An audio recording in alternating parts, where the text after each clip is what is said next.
একদিন মসজিদে মুয়াজ্জিন বেচারা পাগড়ি মাথা দিতেছে, ভদ্রলোক পয়সাওয়ালা মাতবরে এনে খাড়াইয়া এক পাশে প্রথম কাতারে সে বলতেছে, এই সমস্ত তেনা তুনা বান্ধনের টাইম এখন আসেনি।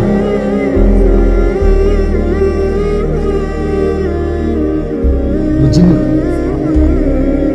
প্রথম কাতারে পয়সা ওরা টাইলসের টিয়া দিছে, বুঝেন না কথা, মসজিদে টাইলসের টিয়া দিছে, ওরাই তো মসজিদে তো উনি টাইলস না দিলে আমরা নামাজ পড়লাম বলে কেন? বাপরে বাপ, আপনি এটা কি বলবেন?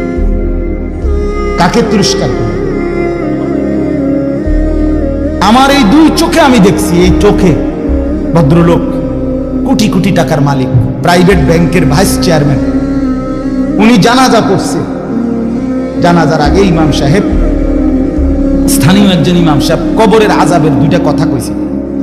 ওই উনি একটু 4-5 মিনিট বলাতে 2-4 জন নেতা বক্তব্য দিতে পারে না, হইতে পারে না যে জানাজার আগে যে কুদুর কথা কয়, কথা বুঝছেন কি? এটা কোনোভাবেই সুন্নাত না, সুন্নাত কোনো তরিকা না, কেমনে কেমনে চালু হয়ে গেছে। যাই হোক, তো ওই ইমাম সাহেব কবরের আযাবের কথাটা বলাতে হতে পারে 2-4 জন নেতার বক্তব্য দিতে কি হয়েছে, একটু সময় হয়েছে না বা পারছে না দিতে। এই জায়গাটা আপনাদের আরো 2 জন দূর কথা কইতো, ওই ভুল উচ্চারণে কইতো, আরে কুল্লু নাপছিন যা একাতুল মউত। আপনি এতটি জানাজা পড়েন, আপনি দূরে এই লাইনটাও ঠিক করতে পারলেন না। এই কথাটা কমপক্ষে ঠিক করতেন যে আমি যেহেতু প্রায় জানাজা পড়ন লাগে, হ্যাঁ এটা তো কত ঠিক করিনি, এইটাও করতে পারেন। তো যাই হোক, উনি ডাইকা ইমাম সাহেবকে বলতেছে, আমি নিজে দেখছি, উনি ডাইকা বলতেছে, হুজুর কবরের আযাবের মিথ্যা ভয় দেখিয়ে লোকদেরকে আর কতদিন বোকা বানিয়ে। মুসলমানের বাচ্চা জানাজা পড়ছে, অহংকার করে গেলেন দুনিয়াতে আর কি।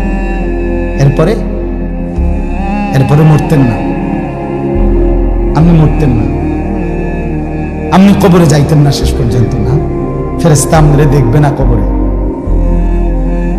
আল্লাহ আমাদেরকে বুঝ দান।